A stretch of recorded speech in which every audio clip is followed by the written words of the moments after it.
Bien, tiro al blanco aquí de nuevo con ustedes. La sociedad puertorriqueña ha sido en los últimos tiempos, en la historia reciente, una sociedad muy altamente colonizada.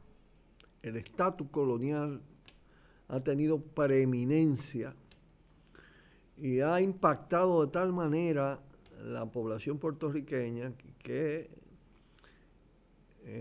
el independentismo ha sido una fuerza débil. Sin embargo, hay que decir que el estatus colonial de Puerto Rico y la gobernabilidad de Puerto Rico está en crisis. La colonización, en determinado momento, con algunos estatus privilegiados en la relación con el imperio, con Estados Unidos, le dio posibilidades de expansión a la economía y eso influyó en ese proceso de alienación de la sociedad, de gran parte de la sociedad. Pero eso hizo crisis, viene haciendo crisis desde hace algunos años. Y todo se agravó a raíz del huracán María, con unos efectos destructivos, un Puerto Rico con unas estructuras ya muy debilitadas. Y a eso se sumó el hecho de que la administración Trump trató con un desprecio supino al pueblo puertorriqueño. Esa mentalidad racista que desprecia los pueblos del mestizaje, del mulataje, de nuestra América, que ejerce desde el poder en Estados Unidos con mucha intensidad la discriminación racial, la xenofobia, con tintes neofascistas. Ha impactado en sentido inverso a la sociedad, porque mucha gente pensó en Puerto Rico que Estados Unidos, después del huracán, iba a jugar un papel relevante en la recuperación de Puerto Rico. Iba a inyectar la economía, y fue todo lo contrario. Fue todo lo contrario y eso ha operado sobre la conciencia colectiva. A eso se suma que los grupos dominantes, como está pasando en todos los países del continente, las contadas familias que dominan la economía local junto con el poder transnacional, aliado al poder transnacional, ha sufrido del proceso de gangsterización, de corrupción extrema, de práctica de corrupción y de impunidad con mucha intensidad. Y eso se le ha agregado al tema del desprecio de los Estados Unidos frente a la tragedia social de Puerto Rico. Se ha agravado con la administración Rosselló, que es un descendiente de esas familias encumbradas, una especie de, más que troncito, un pompeíto, racista, xenófobo, y explotó el tema en una combinación de los dos factores: corrupción de su gabinete, de su gestión en grande, y al mismo tiempo expresiones de desprecio al pueblo boricua como pueblo mulato y especialmente a algunas de sus figuras en el campo del arte, de la cultura, el tema de los Twitter. Y el pueblo puertorriqueño estalló. Era una pradera a punto de ser incendiada y la chispa provocó niveles de movilización realmente espectaculares. incluso pienso que superiores a las grandes movilizaciones de Marcha Verde, y con un contenido político más contundente, porque se está demandando la renuncia, el desplazamiento del gobernador Rosselló. Y el abanico de fuerza es un abanico muy amplio, muy grande. Fuera Rosselló, que se vaya el Riqui, es la consigna dominante de las grandes movilizaciones, que ahora entran en fase también de paralizaciones. Puerto Rico se coloca así, casi en el mismo nivel que Honduras, de sopetón, en términos de la demanda política de los movimientos multitudinarios. Como Honduras, como Haití, como Honduras. Lo que indica que la oleada de indignación, de rebeldía a nivel continental no se ha detenido. Que el proceso es un proceso irregular, con altas y bajas, a veces niveles medios, pero que el ciclo sigue abierto. Y dentro del ciclo se van produciendo olas. Olas, reflujo, olas, reflujo. Ahora en esos tres países está un pico alto. Lo de Honduras es verdaderamente extraordinario, porque en Honduras en los últimos años se han dado las movilizaciones, las paralizaciones, las rebeliones, la protesta más enérgica y más masiva que haya conocido país alguno, en términos también de la intensidad en el tiempo. Entonces estos son ejemplos estimulantes. Estimulantes para nuestro país, para nuestro pueblo, donde también se han estado dando esos movimientos. El despertar comenzó con lo de los Haití, se siguió con el tema de Loma Miranda, el tema del 4%, Marcha Verde. Marcha Verde vuelve a comenzar a elevarse. Y tiene que necesariamente profundizar su contenido político. Porque la demanda máxima fue el juicio a Danilo. Pero el tema está planteado en términos de la destitución, de la quiebra de un sistema de corrupción y de impunidad, de una institucionalidad forjada para eso, que es lo que está pasando también en los otros países.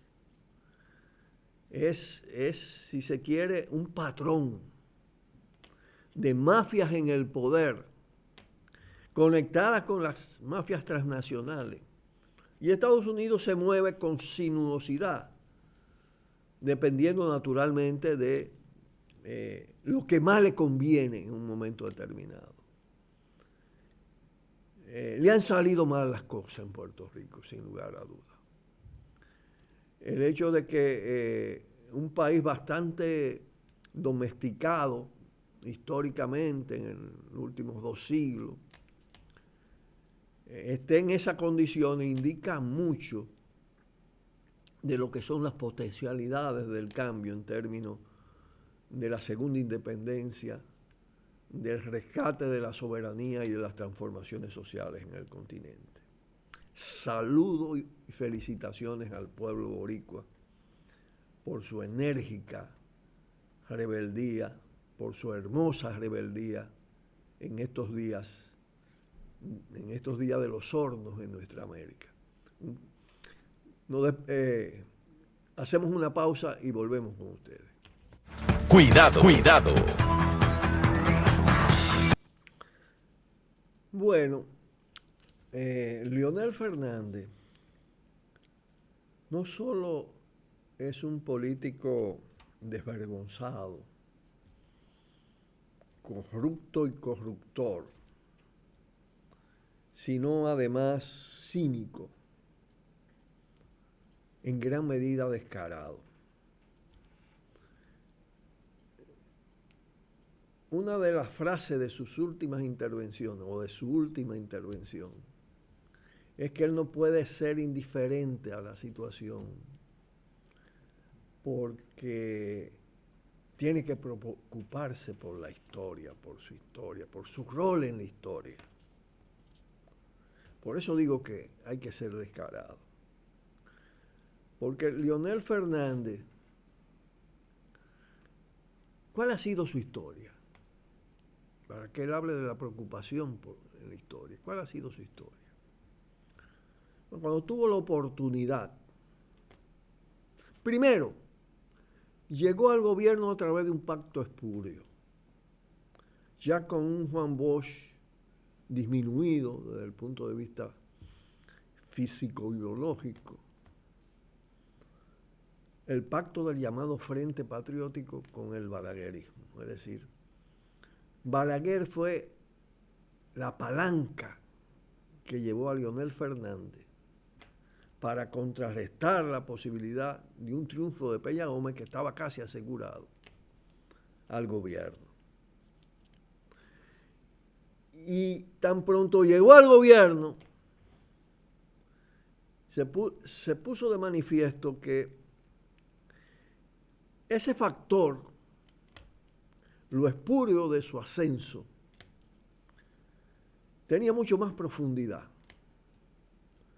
y que todo lo que había hablado anteriormente desde la cúpula del PLD y él entre ellos, de liberación, de críticas a los programas neoliberales, de enfrentamiento a la corrupción, a los niveles en que dividieron al país en dos, los corruptos y nosotros, decían ellos. Todo eso se fue a pique, fue pisoteado. El pensamiento, el ejemplo, el accionar de Bosch fue tempranamente traicionado por Leonel Fernández y su equipo de gobierno.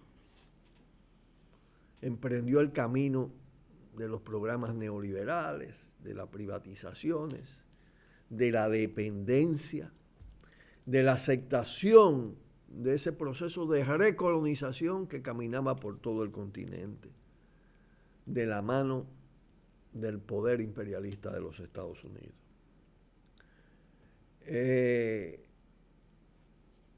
Pero además, en un tema crucial, el tema de la ética y la moral en la política, ahí la traición fue mayor, podemos decir.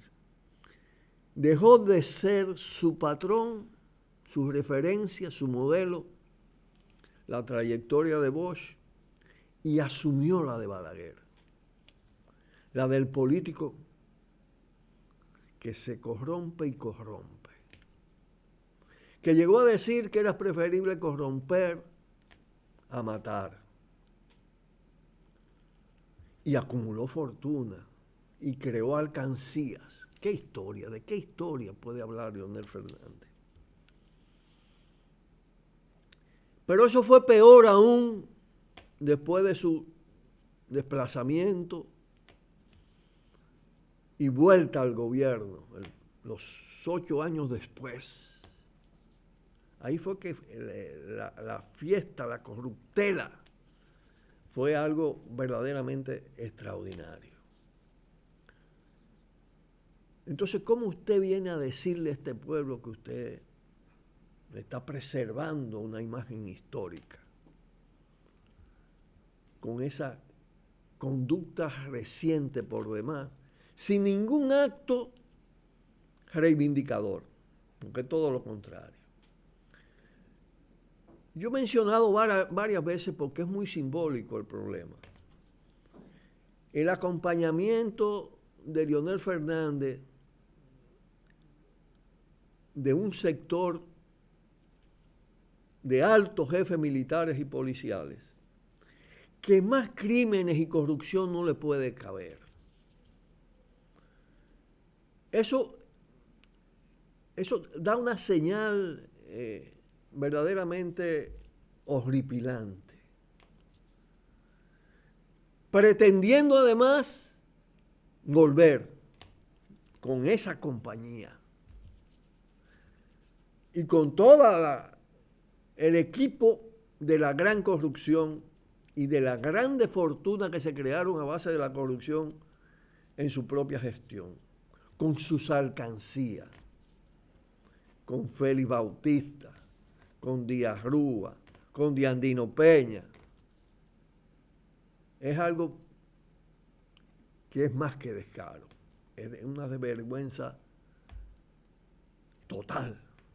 Pausamos y volvemos. Cuidado, cuidado. Tiro. Hay comunicadores que están muy empeñados en denigrar a Marcha Verde. Y parece como insólito que después de lo que pasó en Santiago el domingo 14, de esa nueva expresión de enraizamiento en el corazón de la sociedad, porque yo no me cansaré de decir que producir una manifestación como la que se hizo en Santiago, en el marco de una coyuntura tan adversa como esta, con todos los medios concentrados además en todas las pugnas electorales, con una campaña previa que anunciaba la muerte de Marcha Verde. Y no solo campaña, con una programación desde el poder y desde sectores de la llamada oposición tradicional, dirigida a debilitarla, a desangrarla, apostando a que se muriera. Algunos llegaron a decirlo así, incluso comunicadores que fueron promotores de Marcha Verde, que aproximándose, intensificándose la coyuntura preelectoral, demostraron su inconsistencia, o quizás también sus reales propósitos en esa participación en Marcha Verde.